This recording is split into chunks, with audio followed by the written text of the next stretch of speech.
let's discuss power of accommodation. The ability of your eye lens to actually adjust or change the focal length to see nearby as well as far away objects. It is known as power of accommodation of the eye. You're able to see me. Your eye lens is adjusting the focal length. You're able to see a far away object, then again your eye lens is adjusting the focal length, and this is known as power of accommodation. The ability of your eye lens to see nearby as well as far away objects clearly, it is known as power of accommodation.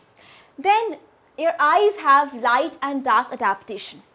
Let's see what is light adaptation and what is dark adaptation. You all have a thorough idea about the pupil in the eye, right? So what happens when you actually go from a brighter room to a darker room? Your pupil is going to dilate. This is going to dilate so that more and more light can enter into your eyes and you can actually see the objects in the darker room.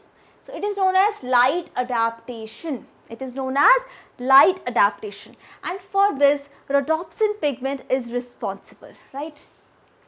So after some time you will be able to see the objects in the darker room because of the dilation of the pupil, and more amount of light is going to enter into your eyes. Next, look at this dark adaptation. Now when you do the opposite, means when you are going to go from a darker room to a brighter room, your pupil is going to get contracted. You can see the size of the pupil is going to get reduced. It is going to get contracted.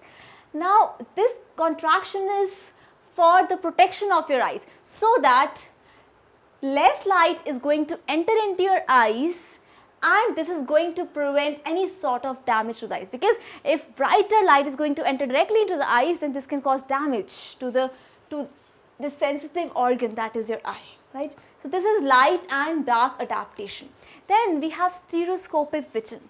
Now stereoscopic vision is also known as binocular vision. It is known as binocular vision. It is there in apes, it is there in all of us, in human beings. So what is stereoscopic vision? This means that when you are able to actually locate the distances, you are able to judge the distances accurately, it is known as stereoscopic vision or binocular vision. So it is because of your two eyes. We don't have one eye, right? We have two eyes. So two eyes are there. God has gifted you these two eyes so that you can judge the distances accurately.